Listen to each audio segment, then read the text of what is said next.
Haleluya! Haleluya! Kami, Gereja Pantai Kosta di Indonesia, Jemaat Kramat, mempersembahkan seri khotbah. Mari bersama-sama mendengarkan kebenaran firman Tuhan, bertumbuh dan menghasilkan buah. Sekali Yesus, tetap Yesus. Tuhan Yesus memberkati. Suara membuat saya ingat satu nyanyian lama dalam buku nyanyian kita, kalau ada pada saudara-saudara, di nomor 224. Tariklah saya, oh Tuhan, dekat pada hatimu. Engkau rasakan siksaan, sedih, dan pahit selalu. Kau yang tanggung segenap dosa, Yesus sumber selamatku. Dan seterusnya. Kalau saudara mempunyai buku nyanyiannya itu, kita bisa nyanyikan nomor 224 dari buku Pujilah Tuhan. Tariklah saya, dekat pada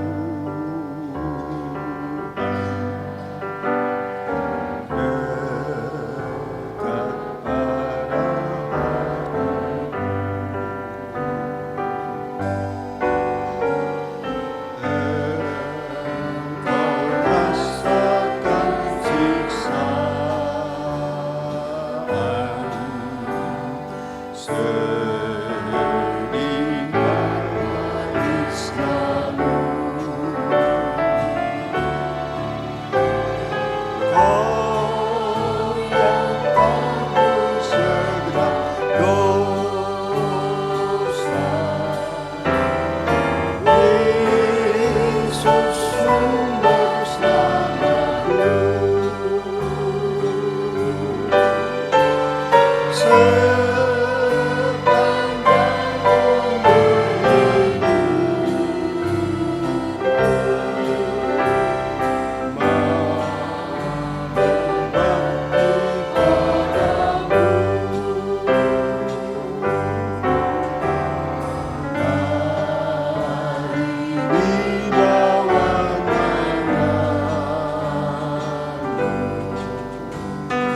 suci padaku.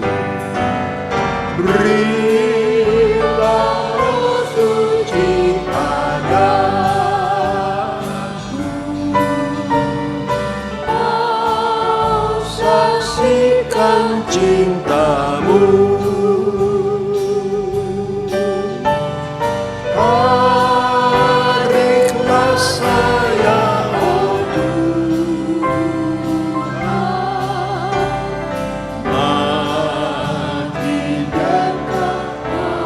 Lagi sekali, berilah roh suci padaku.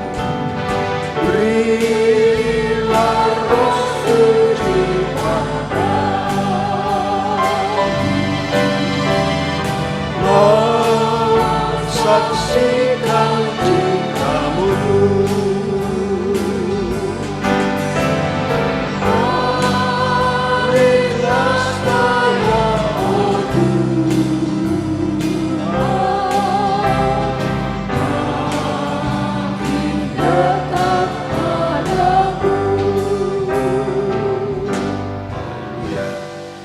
bagian terakhir dari nyanyian itulah yang menarik saya untuk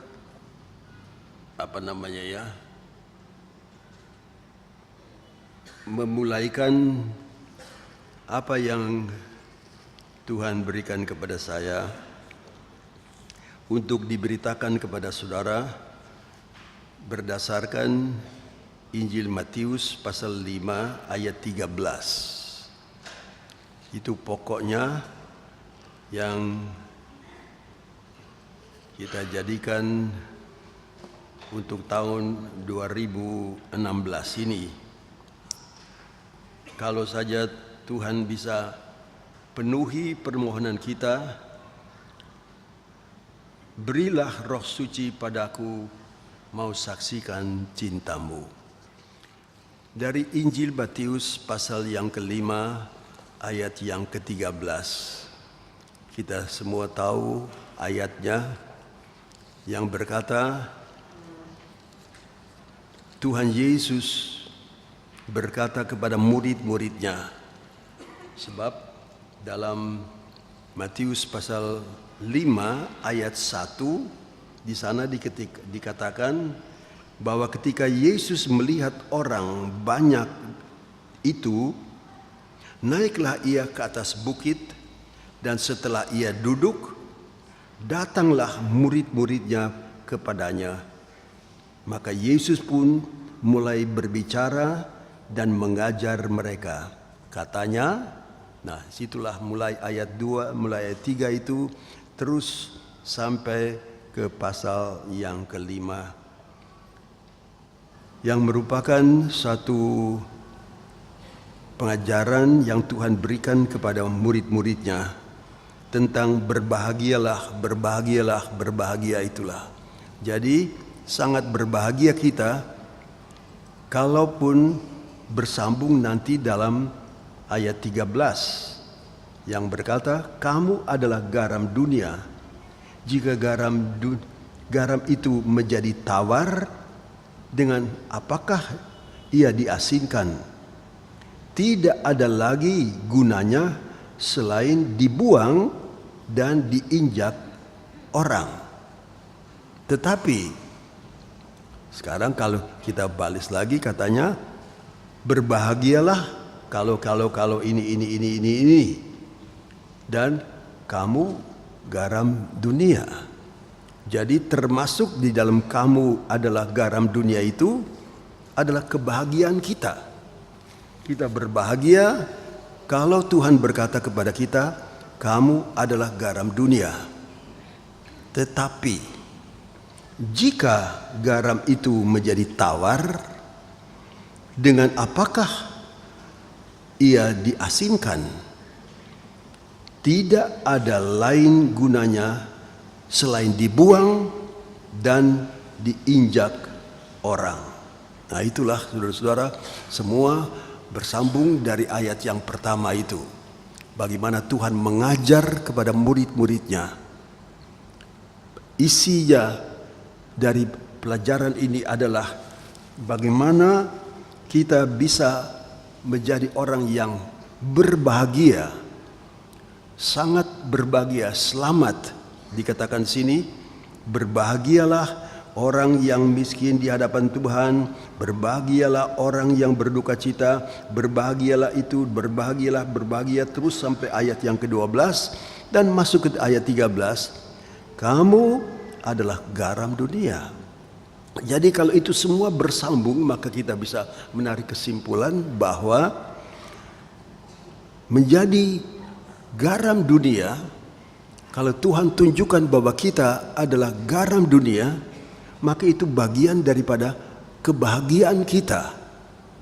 Kita berbahagia, kita bersuka cita, dan rasakanlah kebahagiaan itu justru dalam keadaan kita sebagai garam dunia. Nah, kalau lihat garam, apakah garam sih? Berapa banyak orang bicara tentang garam? Meskipun garam itu sangat perlu sekali untuk kehidupan kita.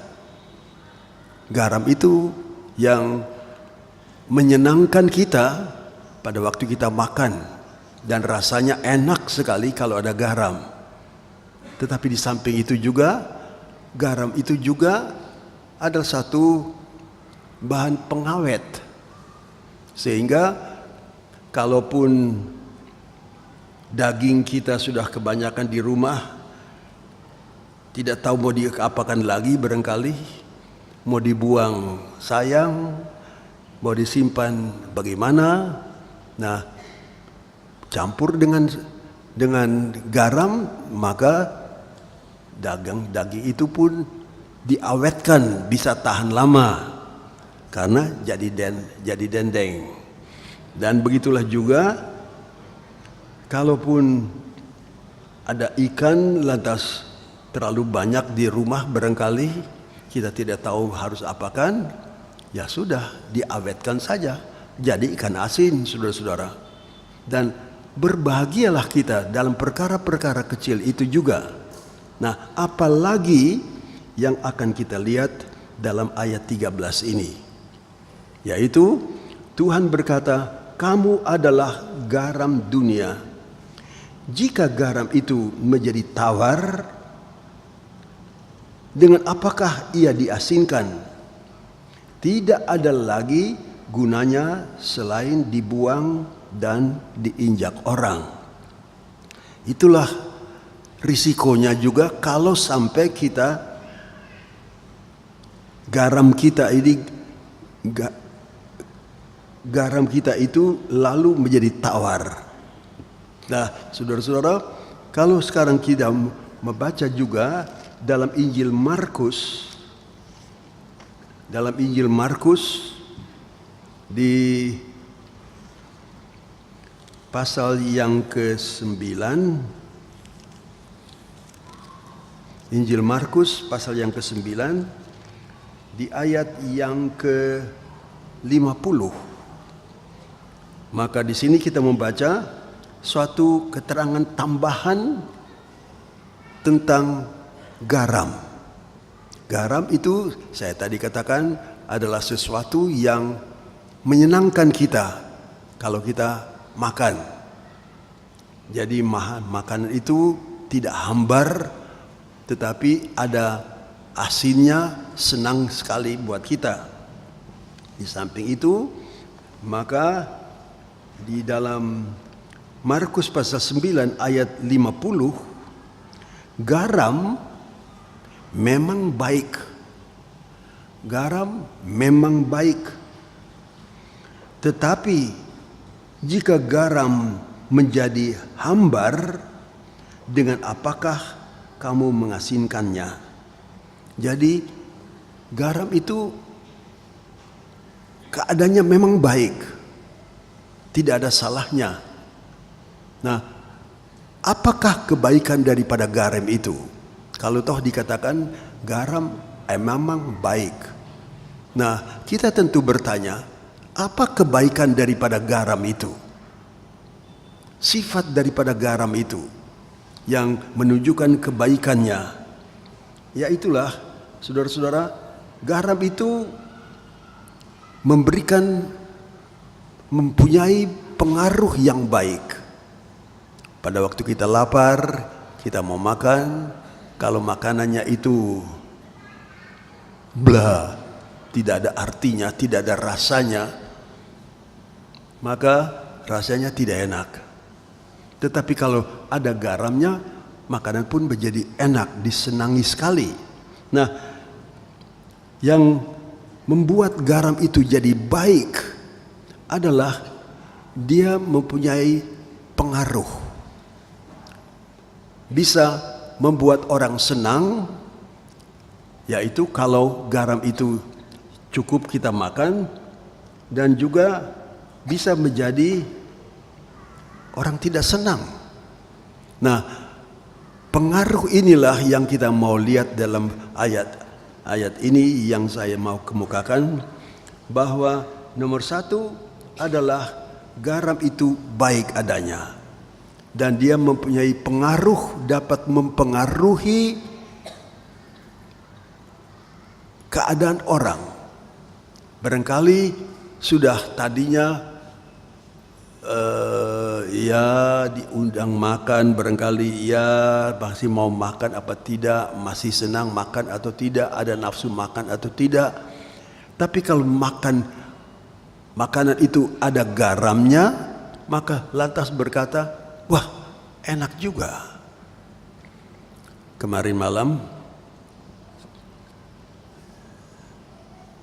kami beberapa orang ada di rumah sakit, bukan menjaga tetapi malah ngobrol di satu ruangan khusus sambil ya lihat-lihat apa ada dokter, ada berita apa barangkali, tapi semua berjalan dengan baik.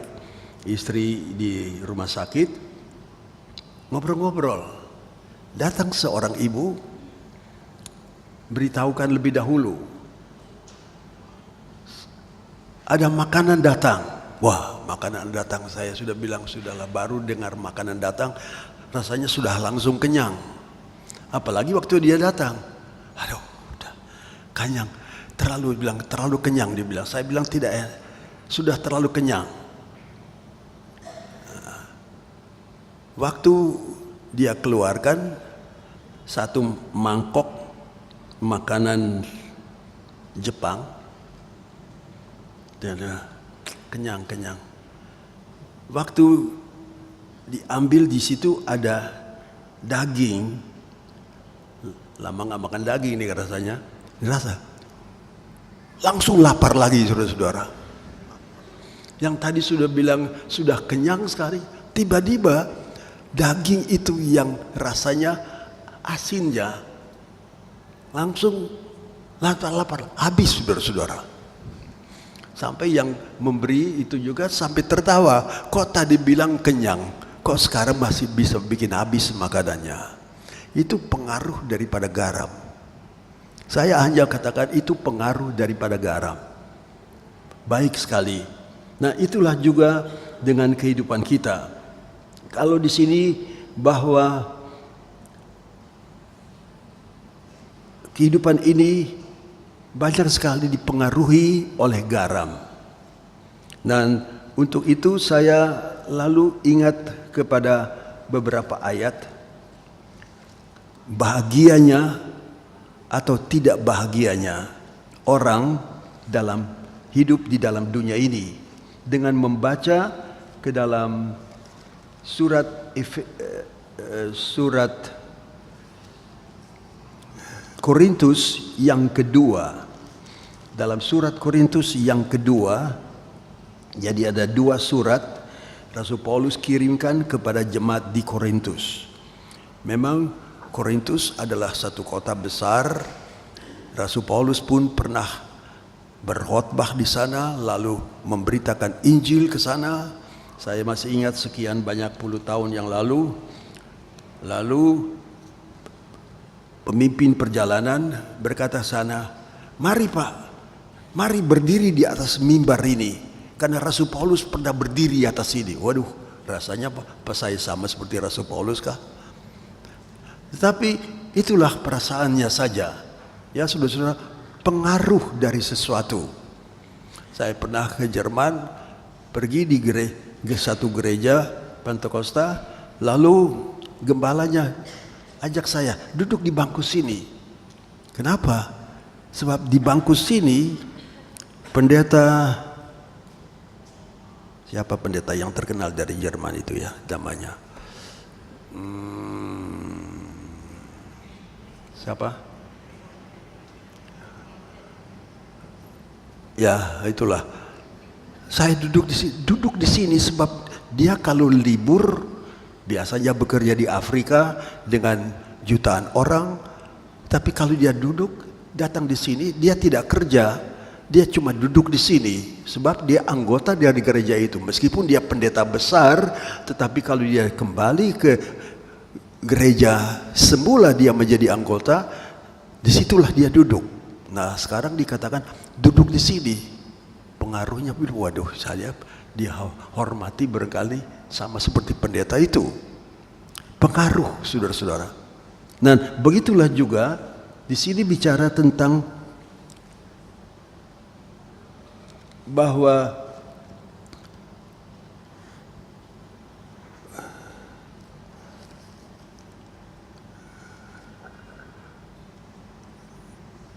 garam itu mempunyai pengaruh yang baik. Nah, pengaruh yang baik tadi sebagai contoh saya katakan ada daging yang dikasihkan yang sudahlah nggak tahu berapa lama saya nggak pernah makan daging yang begitu itu. Rasanya asin. Lantas timbullah rasa lapar, dihabiskan depan saya. Nah itulah karena pengaruh daripada garam yang saya katakan itu. Dan karena itulah maka saudara-saudara, saya ingin membaca dari surat Korintus yang kedua, juga surat yang ditulis oleh Rasul Paulus kepada jemaat di Korintus. Tetapi yang dia bicara tentang pengaruh. Apa pengaruh dalam kehidupan kita di dunia ini? Di sana saya bacakan mulai dari surat Korintus yang kedua, pasal yang ke-6. Paulus menulis kepada jemaat Korintus. Dan karena Paulus merasa dia juga yang memulaikan penginjilan di sana sampai ada jemaat Korintus. Dan memang jemaat Korintus pun mempunyai pengaruh keluar. Kalau saudara membaca dalam surat Korintus, bagaimana hamba-hamba Tuhan yang istimewa mulainya di Korintus. Nah, pasal 6 ayat 11 mulai.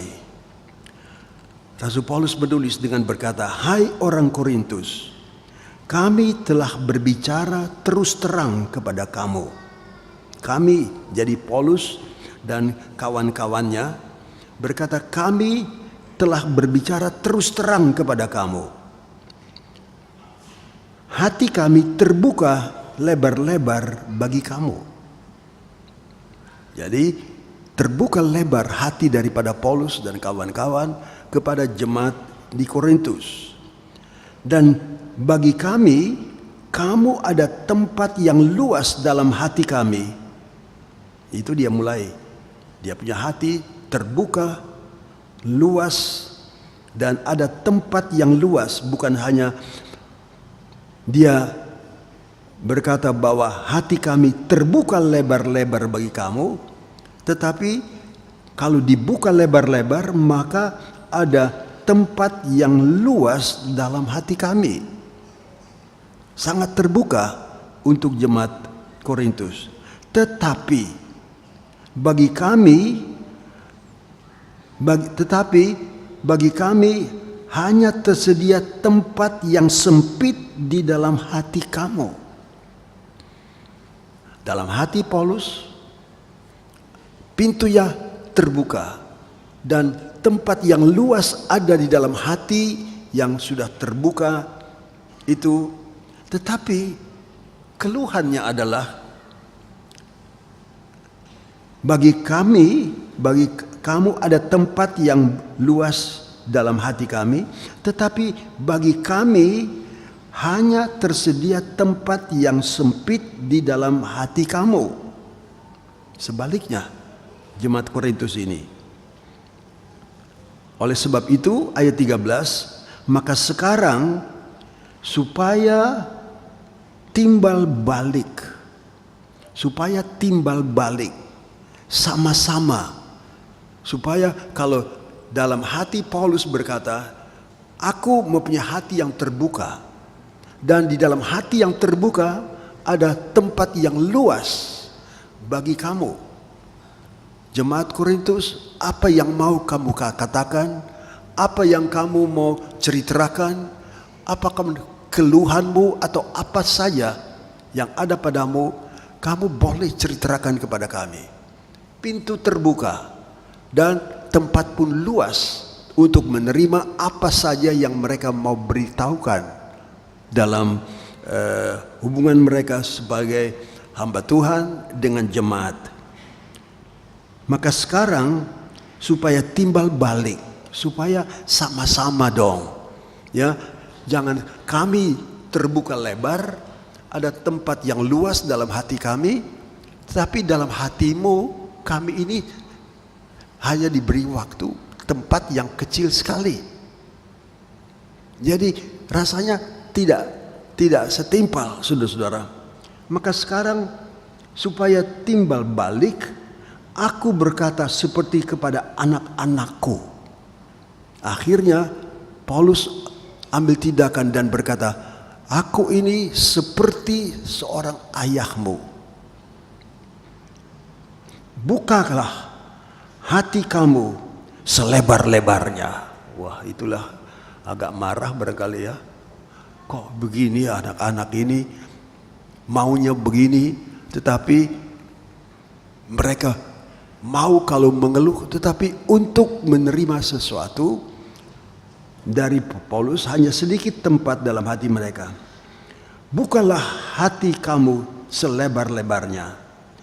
Janganlah kamu merupakan pasangan yang tidak seimbang dengan orang-orang yang tak percaya. Nah, sekarang ini tentang bicara tentang keseimbangan antara jemaat dan Rasul Paulus, supaya sama-sama hati kami terbuka, hati kamu terbuka juga.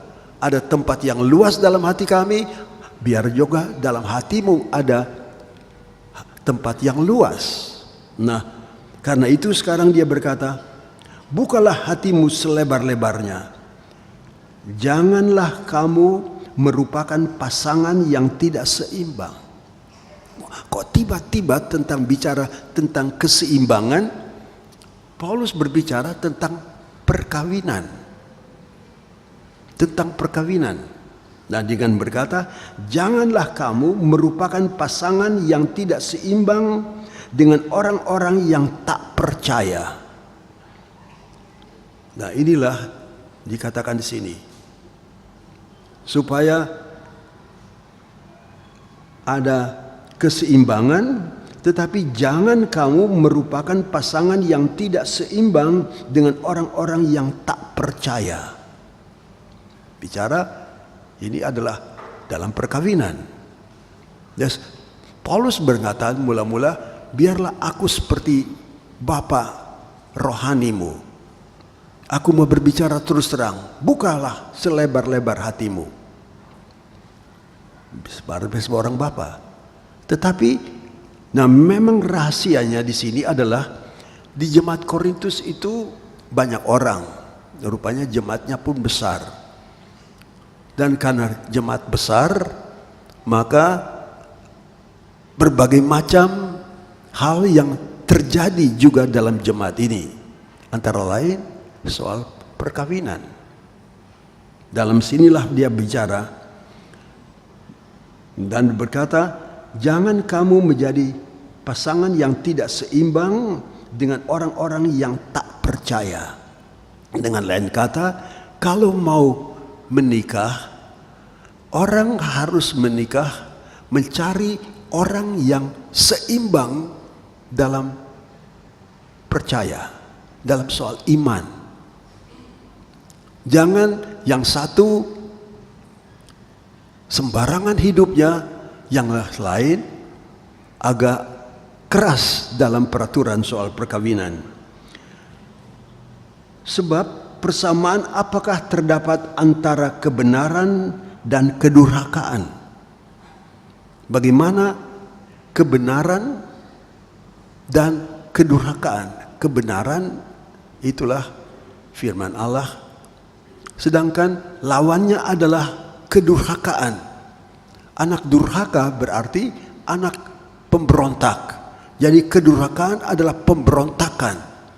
Bagaimana bisa kebenaran firman Allah dan kedurhakaan bisa menjadi satu? Dan rupanya di dalam gereja di Korintus ini banyak hal-hal yang begini terjadi. Sehingga Paulus pun harus berbicara dengan terus terang. Mulai dari ayat yang ke-11 dia sudah berkata, kami telah berbicara terus terang kepada kamu. Hati kami terbuka lebar-lebar bagi kamu. Dan sekarang dia mulai keluarkan isi hatinya melihat keadaan jemaat di Korintus ini. Apa persamaan terdapat antara kebenaran dan kedurhakaan? Tidak bisa. Atau bagaimanakah terang dapat bersatu dengan gelap? Nah, ini terang adalah orang-orang anak-anak Tuhan. Dan bisa bersatu dengan gelap, tak mungkin. Tambahan lagi, persamaan apakah yang dapat antara Kristus dan Belial?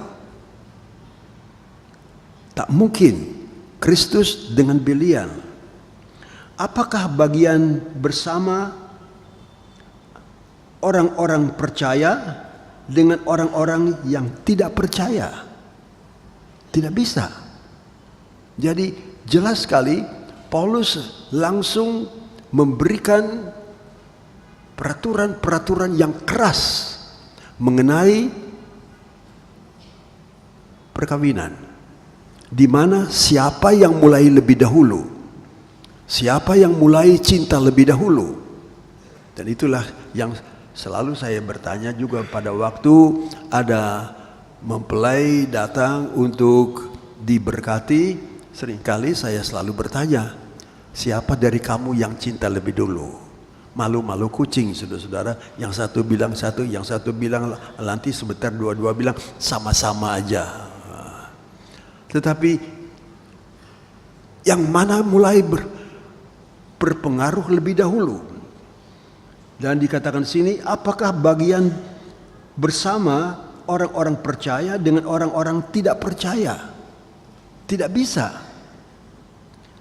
Ayat 16, apakah hubungan bait Allah dengan berhala? Bait Allah, nah sama seperti tadi di awal kebaktian kita ini sudah dikatakan, kita ada di dalam rumah Tuhan. Bait adalah rumah. Bait Allah, rumah Tuhan. Nah, apakah hubungan antara bait Allah, tempat di mana umat itu selalu beribadah kepada Allah, membawa persembahan kepada Allah, menaikkan pujian kepada Allah, naikkan doa kepada Tuhan dan sebagainya, itu ada dalam bait Allah.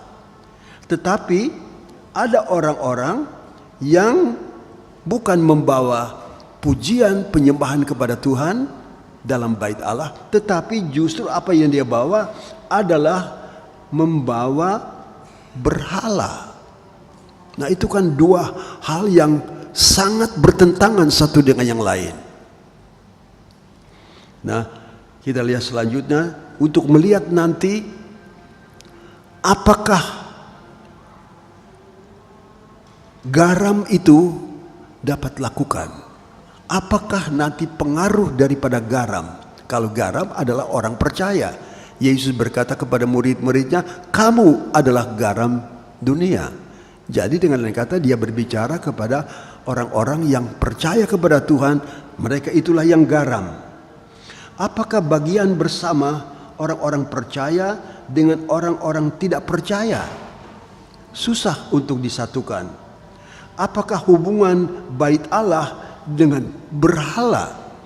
Bayangkan kalau saudara-saudara kita berada di sini menyanyi, memuji Tuhan, lalu tiba-tiba datang orang di sini membawa berhala, mau dibakar atau mau disembah di tempat ini. Tentu tidak akan jadi.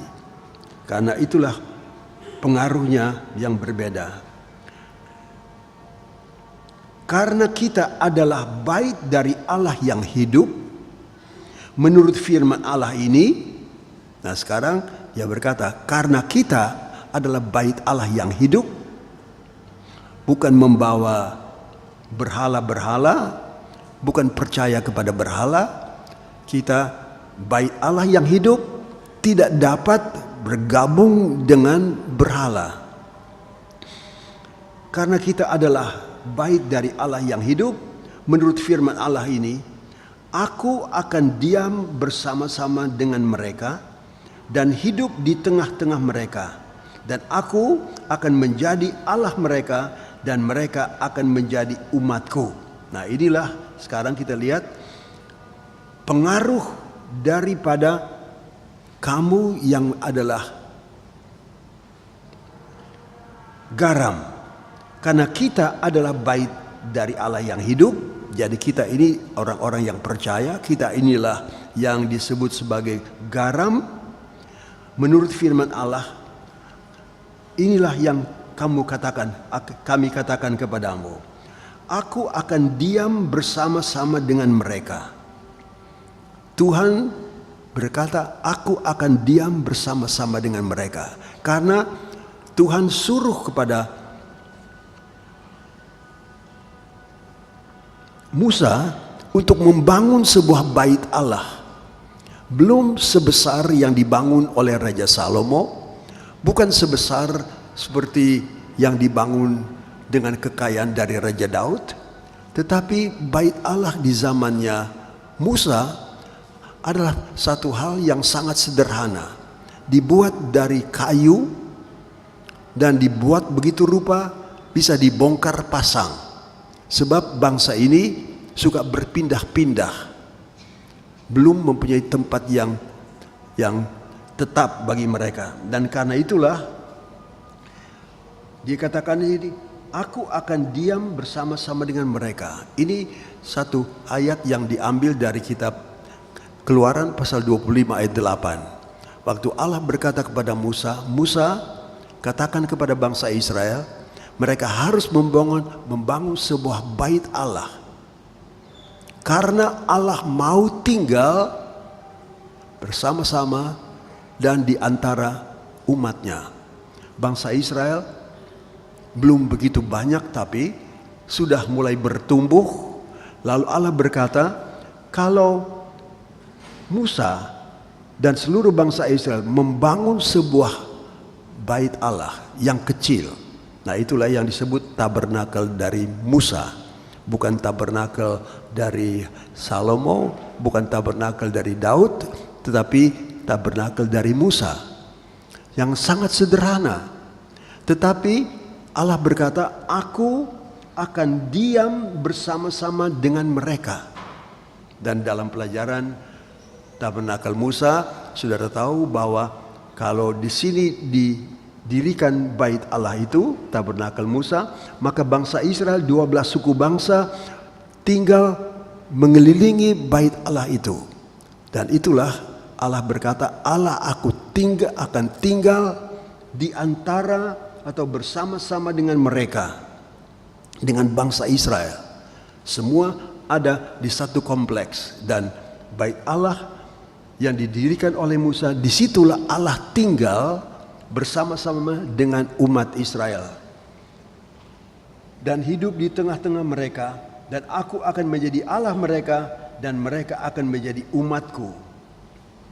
Sebab itu keluarlah kamu dari antara mereka dan pisahkanlah dirimu dari mereka, firman Tuhan.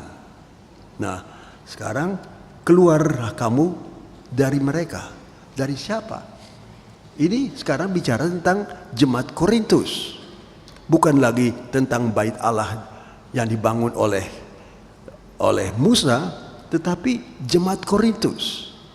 Jemaat Korintus itulah Allah pun mau tinggal di sana. Dan saudara tahu jemaat Korintus itu memang dibangun sesudah hari-hari Pentakosta. Tetapi kita tahu bahwa Yesus lahir di kandang Bethlehem. Menurut Injil Yohanes pasal 1 ayat yang ke-14, bahwa firman itu telah menjelma menjadi manusia.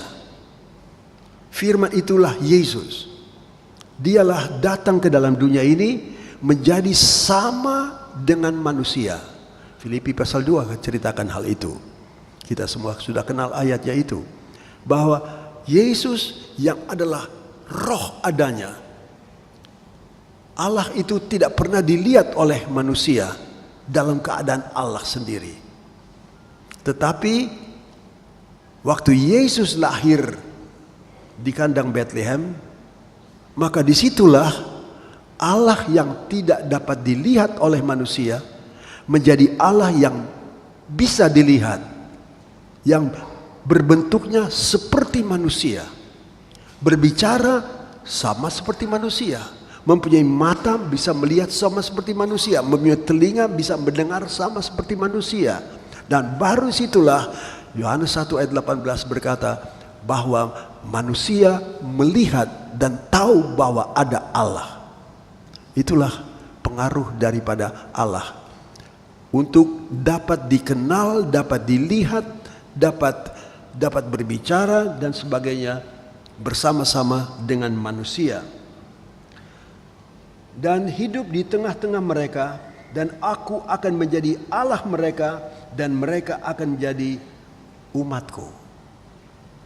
Tetapi keadaan daripada jemaat Korintus sendiri bukan seperti yang kita lihat apa yang Yesus katakan di sini. Tetapi disinilah kita melihat bagaimana Tuhan menjadi Allah mereka dan mereka menjadi umatku, umat Tuhan. Nah, sebab itu dia katakan dalam ayat 17, kalau ada hal-hal seperti dalam perkawinan, yaitu bagaimanakah kebenaran bisa sama-sama dengan pemberontakan. Bagaimana terang bisa menyatu dengan gelap. Bagaimana bisa bait Allah menyatu dengan berhala. Bagaimana bisa Allah bisa jadi satu dengan Belial. Itu semua dikatakan hal-hal yang tak mungkin terjadi. Dan kalau dalam jemaat pun ada yang demikian keadaannya, maka perintah di sini adalah, sebab itu keluarlah kamu dari antara mereka dan pisahkanlah dirimu dari mereka, firman Tuhan. Paulus dapat sesuatu daripada Tuhan dengan mengatakan kepada jemaat di Korintus, jangan kamu hidup seperti hidup campuran di sini. Bagaimana terang dengan gelap mau bisa bersatu? Bagaimana bait Allah dengan berhala bisa jalan bersama-sama? Tak mungkin. Nah, bagaimanakah suami yang percaya bisa hidup bersama dengan istri yang tidak percaya? Itulah sampai di sana. Dan di sini katakan, keluarlah kamu. Keluarlah. Jangan sampai ada yang begini terjadi. Dan terima kasih Tuhan, kita di Indonesia mendapat dukungan kuat sekali dari pemerintah kita. Karena pada tahun 1974 keluarlah undang-undang tentang perkawinan di Indonesia. Dan undang-undang perkawinan itu sangat membela apa yang kita baca dalam surat Korintus ini. Tidak mungkin orang percaya bisa hidup dengan orang yang tidak percaya. Tak boleh malah. Sebab itu dia berkata, keluarlah kamu dari sana. Itu sudah titik mati, sudah tidak bisa bersama-sama. Keluarlah kamu dari sana. Pisahkanlah dirimu dari mereka, firman Tuhan, dan janganlah menjamah apa yang najis. Maka aku akan menerima kamu, dan aku akan menjadi bapamu, dan kamu akan menjadi anak-anakku, laki-laki dan anak-anakku perempuan. Demikianlah firman Tuhan yang Maha Kuasa. Nah, kalau ini saya hubungkan tadi dengan surat Injil Markus pasal yang ke-9 ayat 50, sudah dikatakan bahwa garam itu begitulah adanya dan tidak bisa dicampur dengan yang tidak baik. Nah, karena itulah Siddiqah berkata, dan aku akan menjadi bapamu dan kamu akan menjadi anak-anakku laki-laki dan anak-anakku perempuan. Nah, ini adalah satu pelajaran yang Yesus berikan itu di dalam Injil Matius pasal 5 ayat yang ke-13. Kamu adalah garam dunia. Nah, garam itu harus tetap asin, tapi tidak bisa kehilangan asinnya, sudah bukan garam lagi. Sebab tidak ada gunanya menjadi garam. Hanya bisa dibuang dan diinjak-injak. Dan tidak ada jalan lain.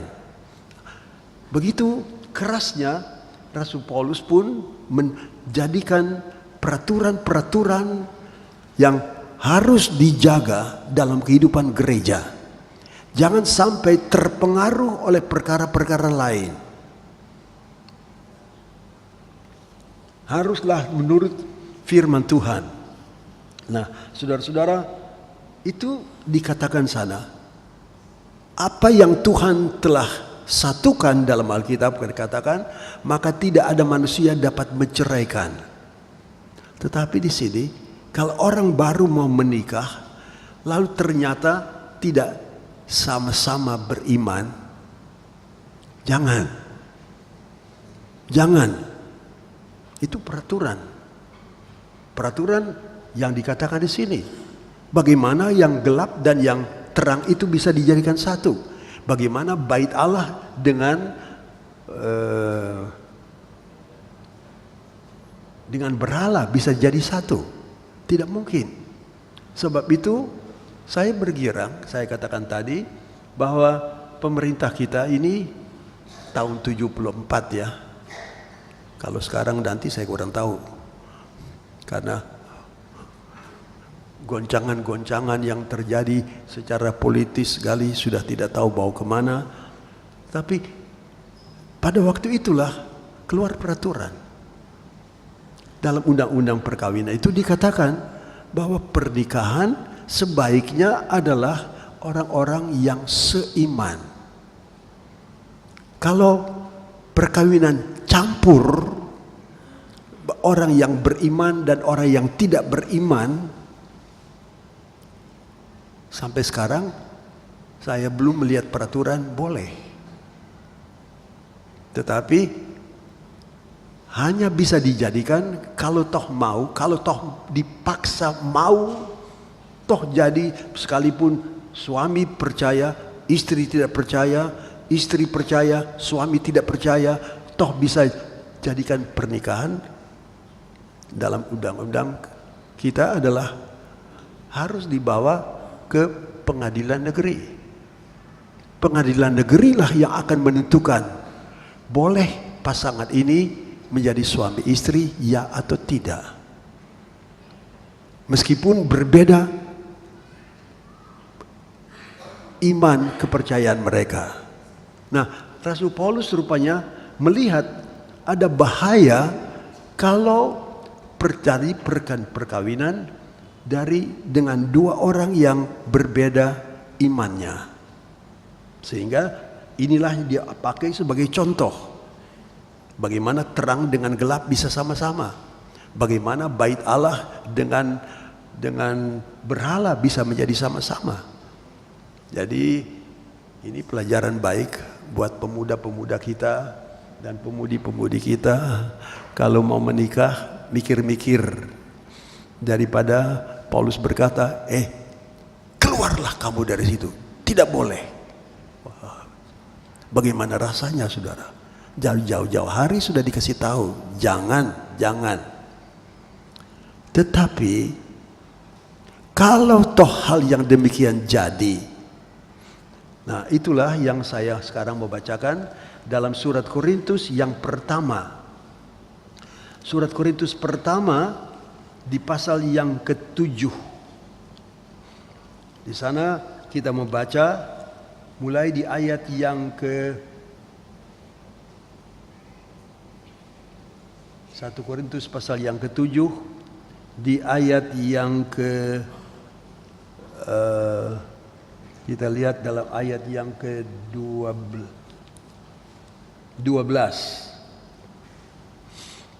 Kepada orang-orang lain aku, nah sekarang orang-orang lain. Tadi ada orang-orang yang sebutkanlah yang seperti garam yang percaya harus sama-sama dengan orang percaya. Tapi sekarang kepada orang lain aku, bukan Tuhan katanya, tapi aku yang berkata, kalau ada seorang saudara beristrikan seorang yang tidak beriman, yang sebenarnya tidak boleh, pada mulanya tidak boleh, bagi orang-orang Israel tidak boleh, tetapi keadaan di Korintus sudah ada yang dikatakan di sini, seorang saudara beristrikan seorang yang tidak beriman, dan perempuan itu mau hidup bersama-sama dengan dia, dengan suami yang adalah orang percaya. Janganlah saudara itu menceraikan dia. Lah, sekarang jangan menceraikan. Tadi bilang keluarlah kamu. Tidak boleh yang percaya dengan orang yang tidak percaya. Tapi sekarang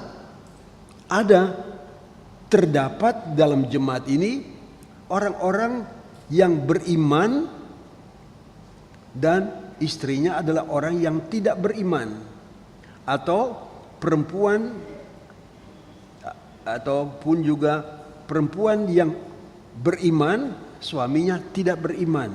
Maka di sini dikatakan karena yang tidak beriman itu mau hidup bersama dengan yang beriman, janganlah saudara itu menceraikan dia. Jadi pada mulanya sudah sebenarnya tidak boleh, tapi karena dipaksakan harus mau, nah itulah seperti saya katakan, pernah beberapa tahun yang lalu datanglah kepada saya seorang ibu yang banyak dari kita kenal, karena anaknya itu terkenal sekali, barangkali bintang radio atau bintang apa, dulu saya masih tidak ingat lagi, tetapi sangat terkenal, hebat sekali. Pantekosta, heranlah lagi saudara-saudara, si ibu Pantekosta, si anaknya Pantekosta, tapi sekarang anak mau menikah dengan yang tidak percaya kepada Yesus.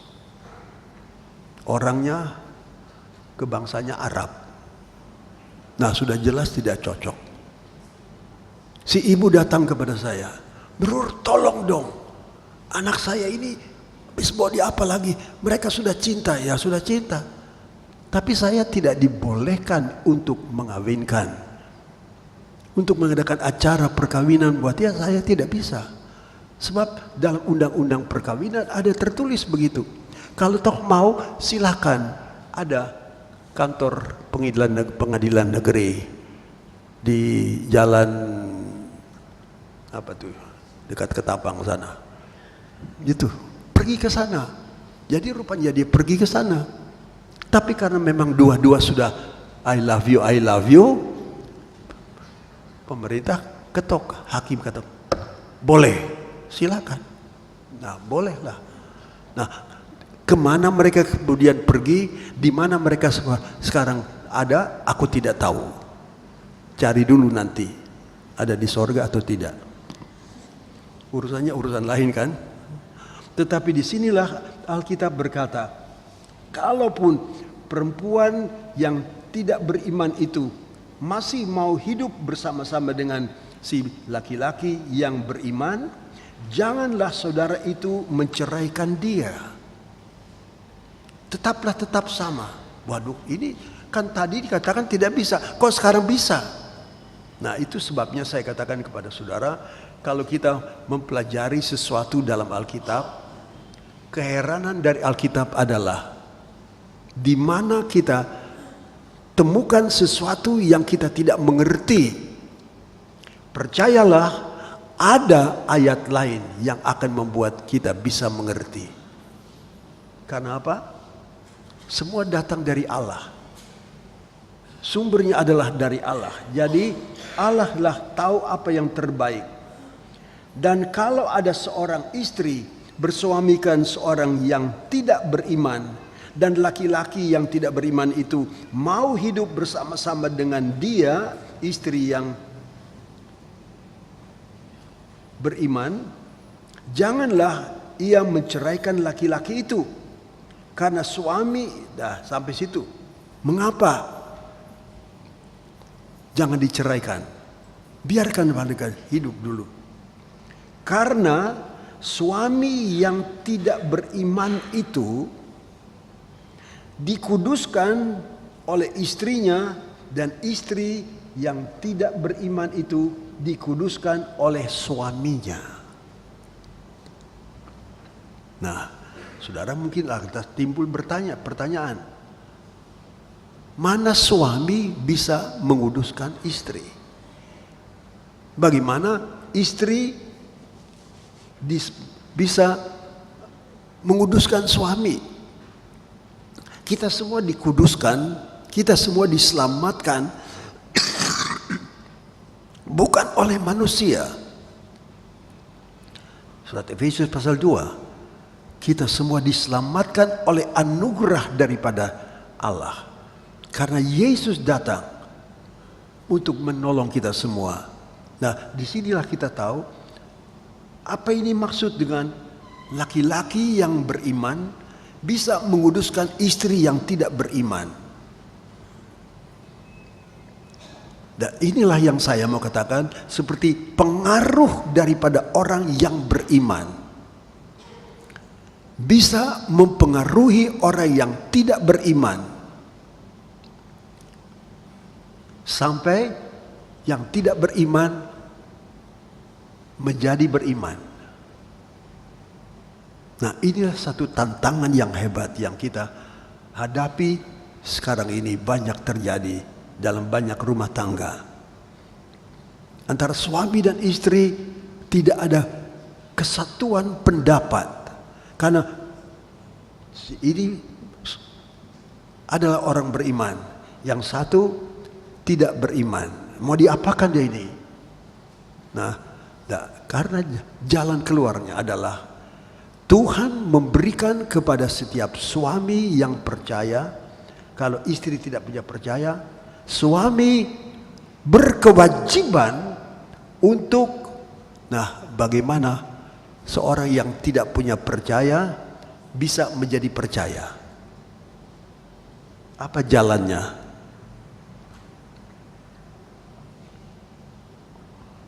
Oreo, anak Oreo masih ada? Kalau kita pergi bersaksi, sudah belajar, dididik bagaimana bersaksi, sampai orang yang tidak percaya bisa jadi percaya. Apa yang kita buat? Kasih uang? kasih makan supaya dia percaya? Firman Allah berkata, kita diselamatkan bukan oleh pemberian, bukan oleh emas dan perak. Kita diselamatkan bukan karena ada orang kasih makan dan sebagainya. Orang-orang berusaha mempengaruhi. Misalnya, seringkali kita dengar gereja ini supaya bisa banyak orangnya di gerejanya, dia tarik orang-orang dari gereja lain. Mari dijemput dengan mobil. Lantas dikasih ekstra apa lagi. Waktu pulang dapat 1 dos makanan misalnya. Itu banyak terjadi. Nah, kita tahu bahwa kita tidak bisa diselamatkan dengan cara yang demikian. Keselamatan hanya oleh karena anugerah. Baca surat Efesus pasal 2, mulai ayat 8, ayat 9, ayat 10. Jadi, untuk membuat seorang istri yang tidak beriman, suami yang beriman, apa yang dia harus buat? Dia harus sebagai garam yang mempunyai pengaruh, dapat membuat orang dari tidak percaya bisa menjadi percaya. Bukan apa? Sekali lagi, bukan karena kita kasih uang, bukan karena kita kasih makan kepadanya dan sebagainya, tetapi hanya dengan memberitakan Injil kepadanya. Itu juga dalam surat Efesus pasal 2 katakan bahwa sesudah kita mendengar Injil Tuhan, kita percaya dan menerima Injil Tuhan, disitulah terjadi perubahan. Saya bacakan sedikit dulu dalam surat Efesus pasal yang kedua.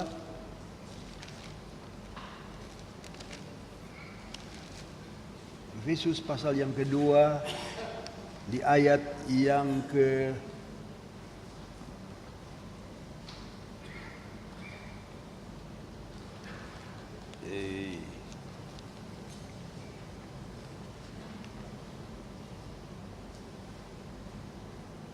Efesus pasal 1 di ayat yang ke, saya bacakan ayat 12.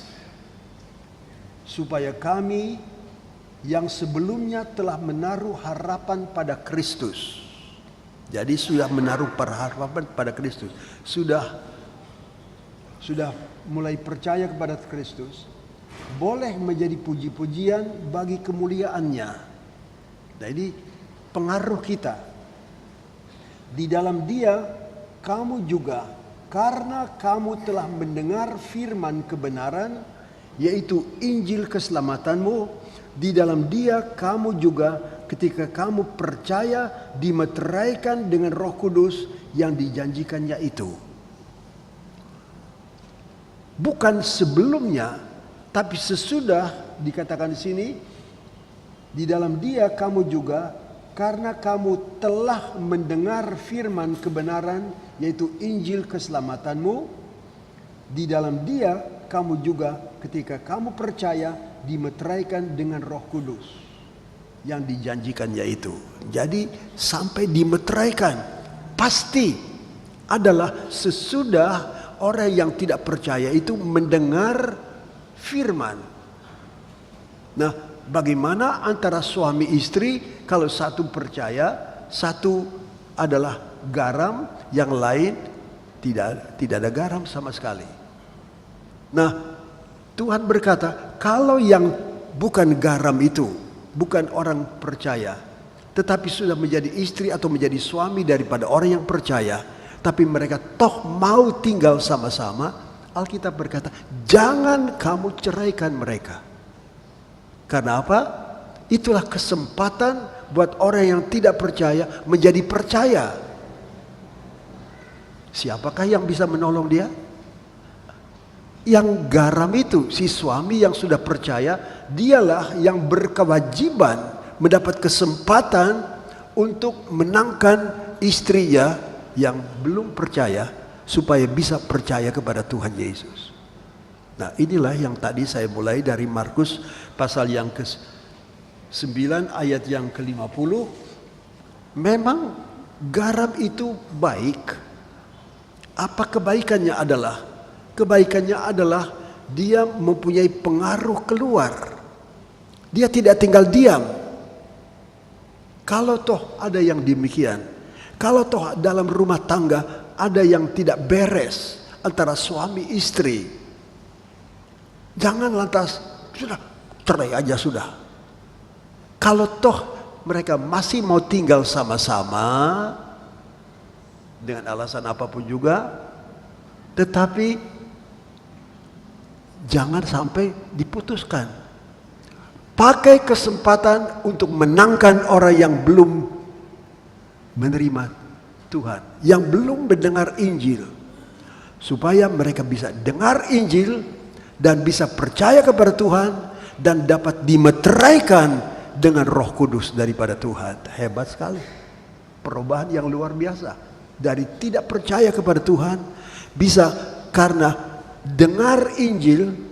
Dari pendengaran, Alkitab berkata orang diselamatkan melalui pendengaran akan Injil itu. Dengar telinga, hati menerima, percaya, dan dengan mulut orang mengaku, saya sudah percaya kepada Tuhan. Nah, itulah jalannya untuk mendapat keselamatan. Nah, kalau pengaruh daripada garam itu adalah begini. Ada kesempatan buat kita untuk menangkan seorang istri atau seorang suami yang belum percaya, jadikan mereka menjadi percaya kepada Tuhan. Nah, itulah tugas daripada orang yang disebut sebagai garam. Garam ini harus berfungsi. Kalau garam itu sudah tawar, sudah tidak terasa asinnya lagi, nah saudara-saudara, apa yang bisa terjadi?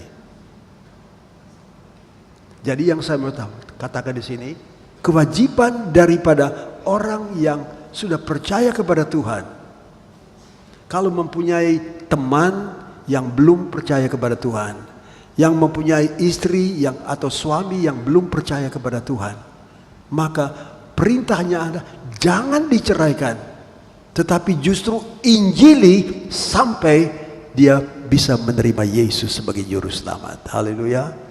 Maka rumah tangga yang tadinya barangkali ada cekcok-cekcoknya sebab imannya tidak sama dan sebagainya, bisa disatukan kembali oleh karena kemurahan Tuhan. Tuhan mau memakai setiap orang yang adalah garam dunia, supaya garam itu bisa dirasakan juga oleh istri kita atau suami kita, atau anak kita atau orang tua kita, oleh siapa teman-teman kita juga, supaya mereka pun merasakan garam itu. Nah, inilah kebaikan daripada garam. Garam memang baik. Baiknya adalah apa? Adalah mempunyai pengaruh di dimanapun dia berada, antara suami istri, antara orang tua dan anak, dan antara teman dengan teman. Saudara-saudara, kalau kita rasakan kita adalah garam dunia, dan kalau garam kita masih tetap ada, kita mempunyai rasa tanggung jawab untuk berbuat, memberikan kesaksian kepada yang belum percaya sampai dia menjadi percaya dan menjadi anak Tuhan. Haleluya.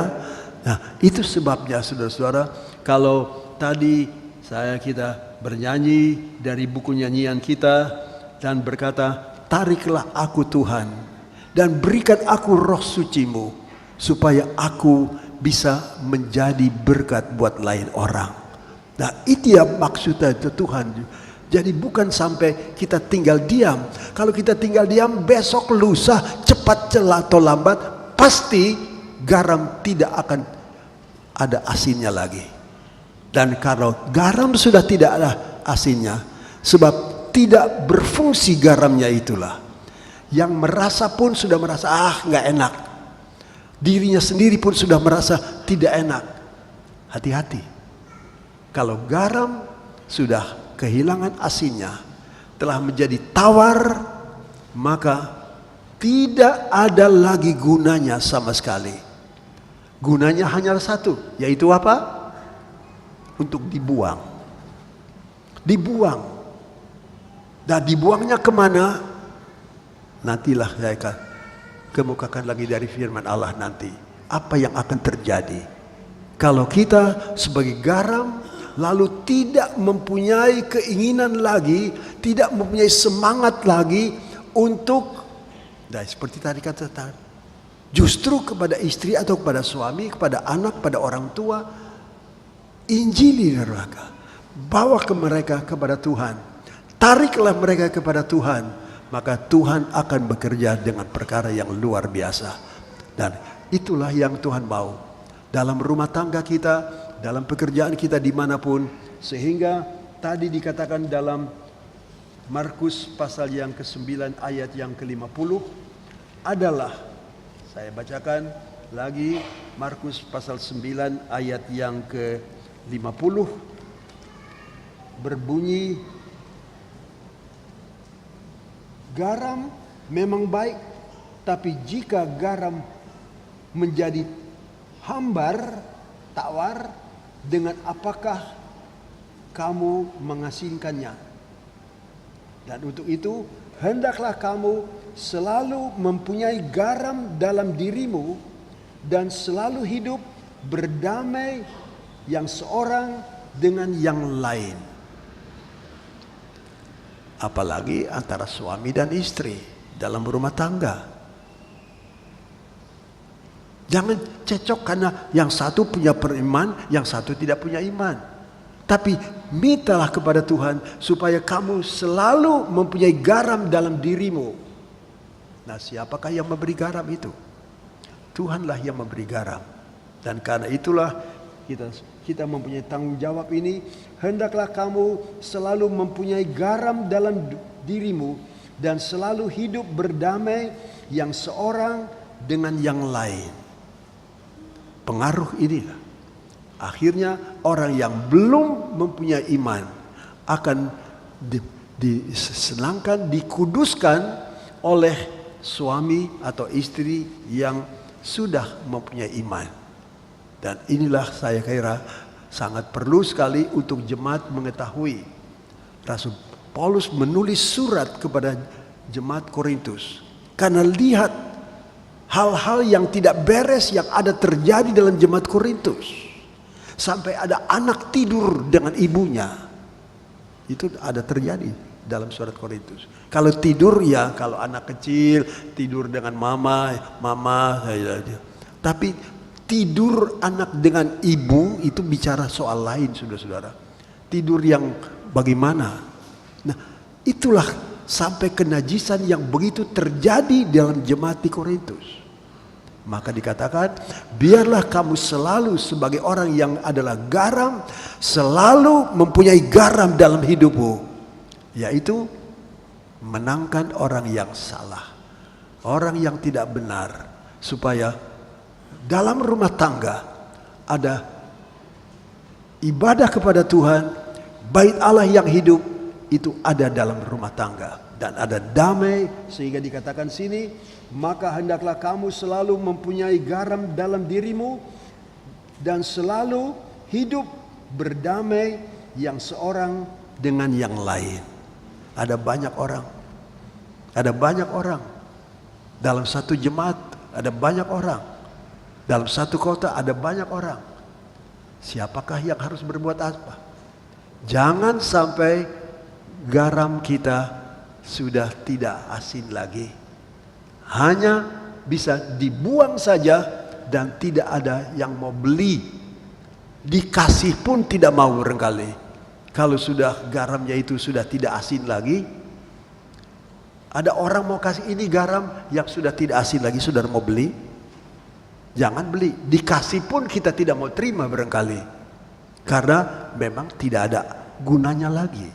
Nah, kegunaannya adalah menangkan jiwa yang masih hidup bersama-sama dengan kita, yang dekat dengan kita, supaya mereka pun bisa menjadi orang dari tidak percaya menjadi orang yang percaya, dari bukan murid Tuhan menjadi murid Tuhan, di mana Yesus berkata kepada murid-muridnya, kamu adalah garam dunia. Artinya supaya kamu bisa hidup, dikatakan tadi, hidup berbaikan selalu dengan orang-orang lain, apalagi dalam keluarga sendiri. Jangan sampai terjadi perpisahan untuk selama-lamanya.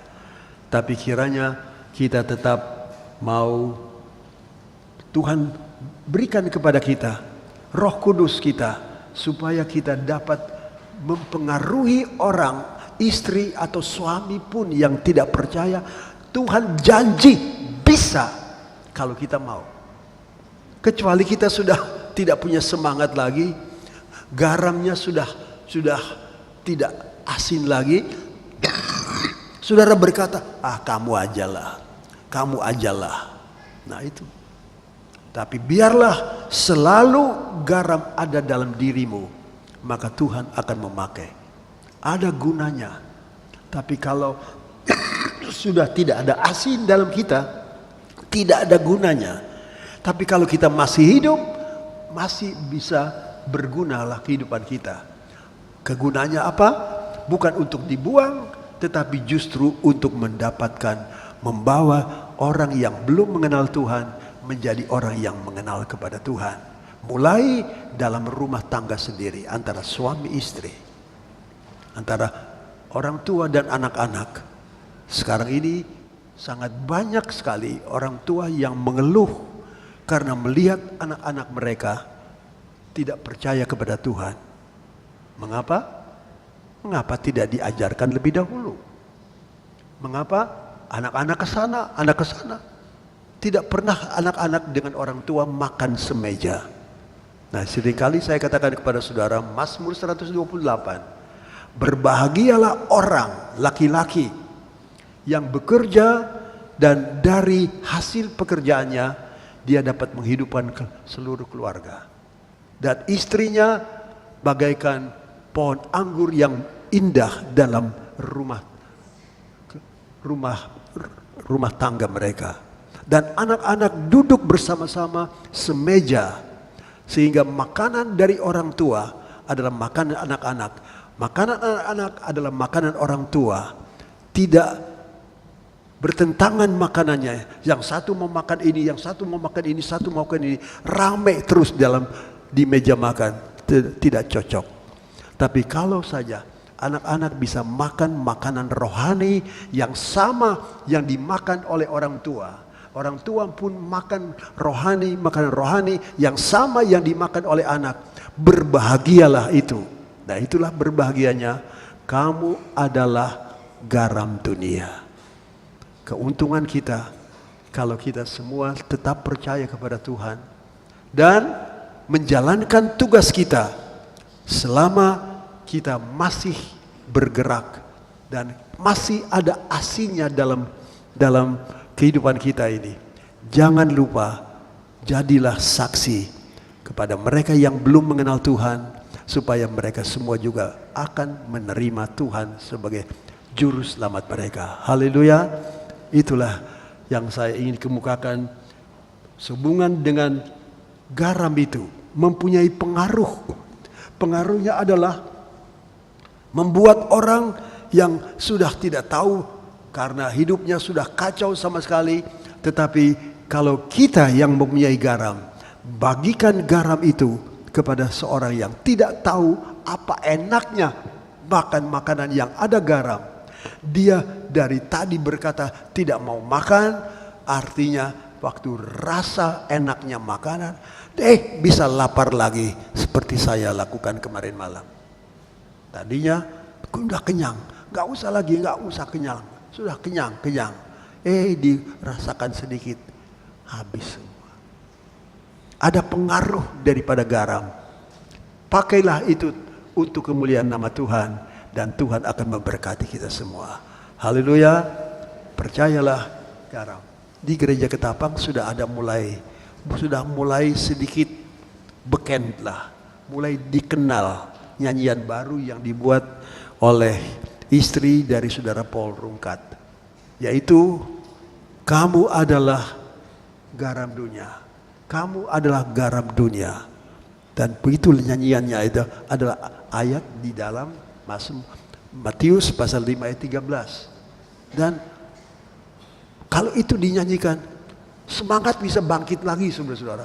Jangan sampai garam kita menjadi tawar, tidak mau berbuat apa-apa.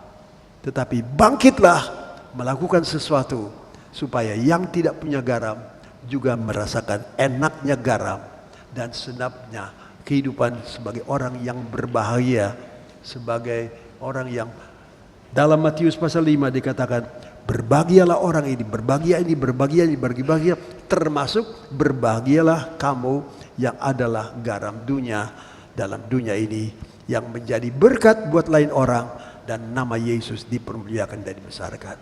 Puji Tuhan.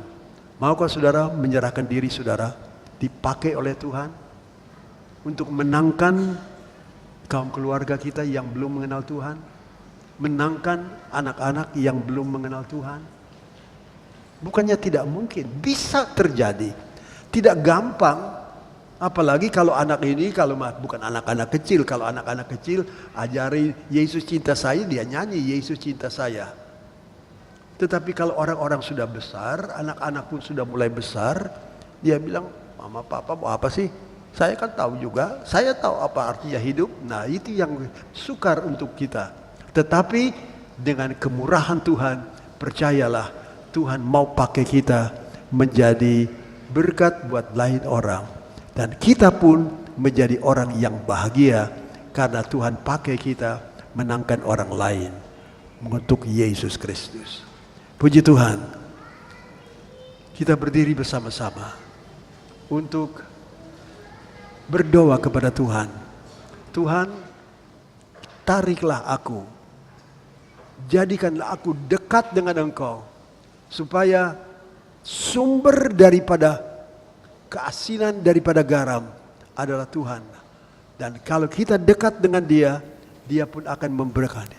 Kalaupun semangat kita, garam kita rasanya sudah tidak asin lagi, Tuhan, kita dekat dengan Dia, Tuhan punya pengaruh pun sangat besar untuk menolong kita menjadi garam yang baik dan bertugas dalam hidup kita ini.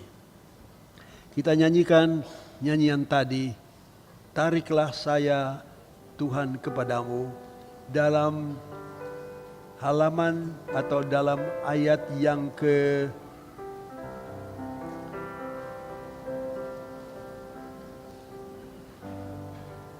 2 dan 3 lah. 2, lari di bawah naunganmu kalau jiwa mengeluh.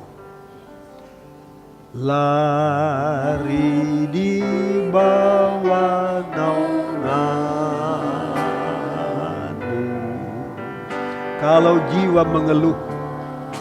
Kalau jiwa mengeluh, berhenti dekat dadamu. Berhenti dekat dadamu sampai angin berteduh. Sampai angin berteduh, hanya Engkau yang beri damai. Hanya Engkau yang beri damai. Kemenangan dalam perang, kemenangan dalam perang. Padamu jiwaku lari, padamu jiwaku lari.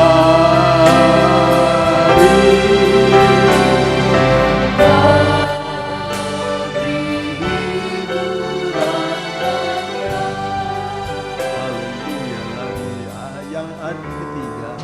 Tariklah saya, oh Tuhan, dekat pada hatimu, dekat pada hatimu. Kuatkanlah percayaku, kuatkanlah percaya. Beri menang atas seteru, menang atas seteru. Berilah Roh Suci padaku, berilah Roh Suci padaku. Mau saksikan cintamu, saksikan cintamu. Tariklah saya, oh Tuhan, tariklah saya, oh Tuhan.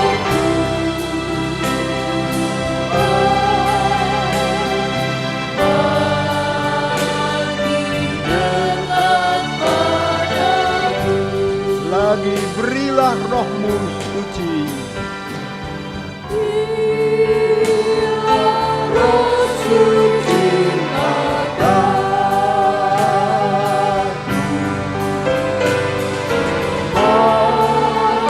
Saksikan cintamu,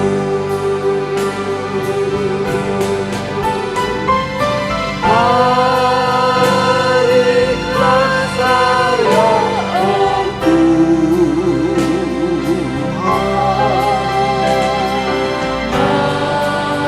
makin dekat padamu. Jangan tunggu sampai asin garam kita berubah menjadi tawar. Tapi sekarang masih ada semangat.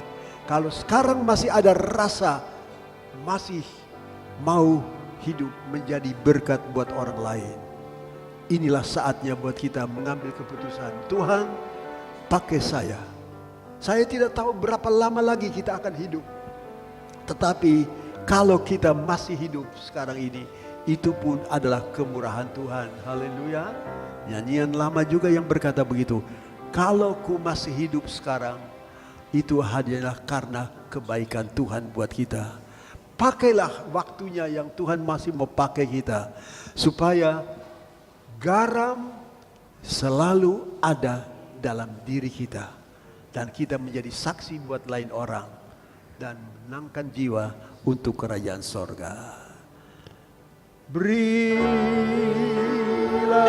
Roh Suci padaku,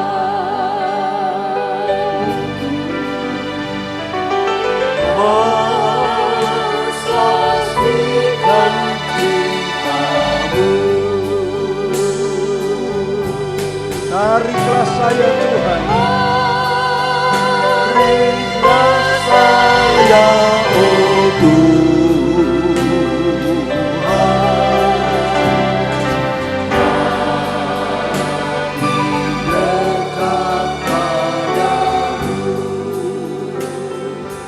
Roh Suci, berilah Roh Suci padaku,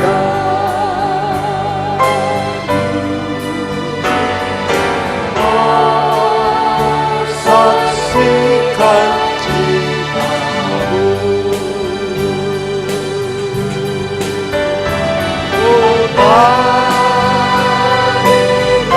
saya.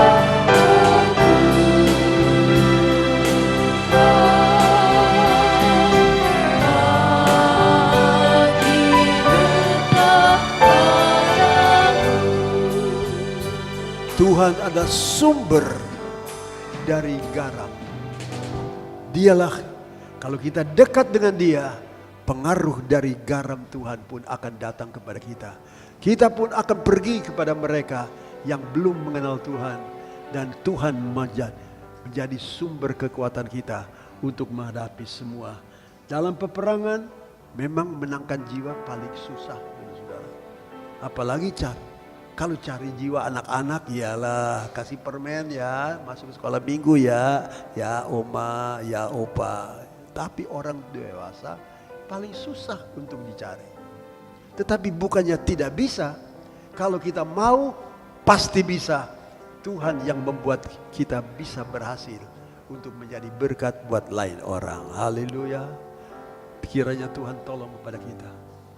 Kita serahkan hidup ke dalam tangan Tuhan. Biar Tuhan pakai kita semua dengan cara apapun juga.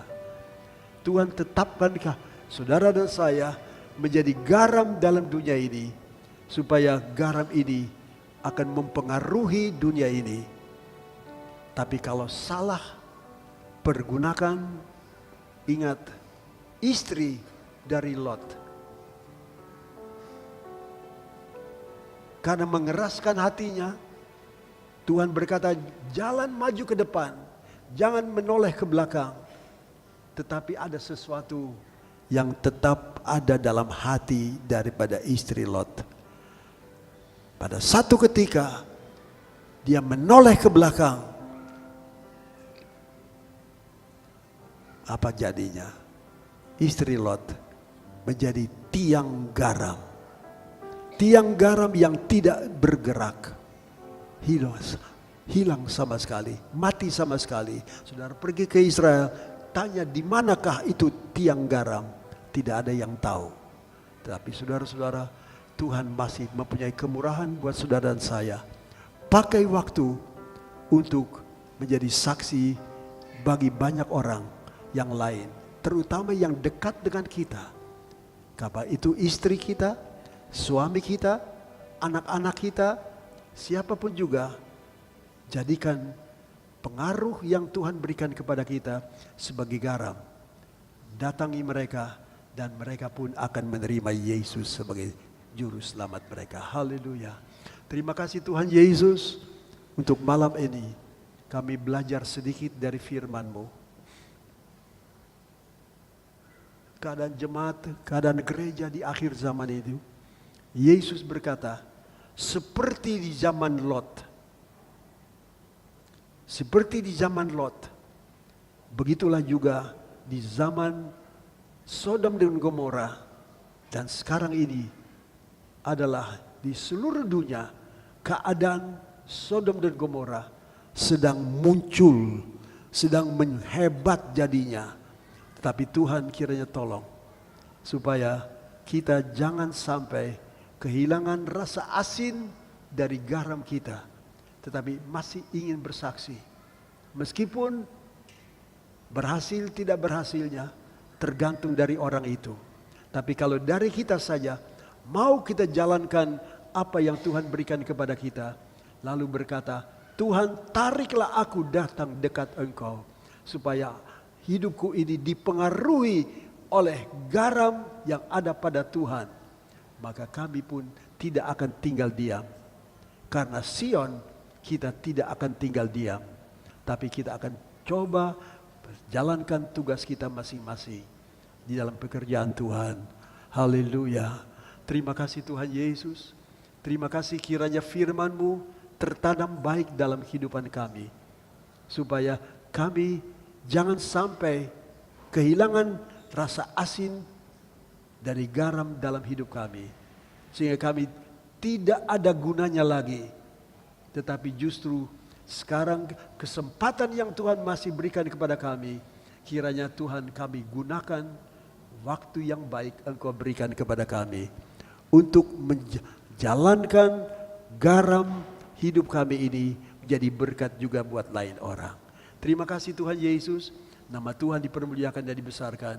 Dan kami berdoa kiranya firman-Mu tertanam dalam diri kami. Masih ingin dalam hidup ini menjadi berkat buat lain orang. Siapapun orang itu. Siapapun dia. Orang yang sangat penting atau orang yang mungkin dalam anggapan kita kurang penting. Tetapi jiwa is jiwa. Satu orang adalah satu orang. Kita dapat menangkan buat sorga. Itulah yang Tuhan berkata. Satu jiwa bertobat, beribu-ribu malaikat akan bersorak-sorak. Nilai daripada satu jiwa Alkitab berkata, apakah faedahnya kita mempunyai seluruh dunia ini tetapi tidak mempunyai keselamatan? Biarlah Tuhan tahu, biarlah Tuhan tanamkan kepada kita pengertian ini. Harga dari satu jiwa lebih dari harga seluruh dunia ini. Tuhan kiranya tolong memberkati kami semua dengan firman-Mu sekarang dan seterusnya. Dalam nama Tuhan Yesus Kristus. Kalau saudara mau mengiyakan dan mengatakan memang benar demikian, marilah bersama-sama saudara berkata, amin. Tuhan memberkati saudara semua.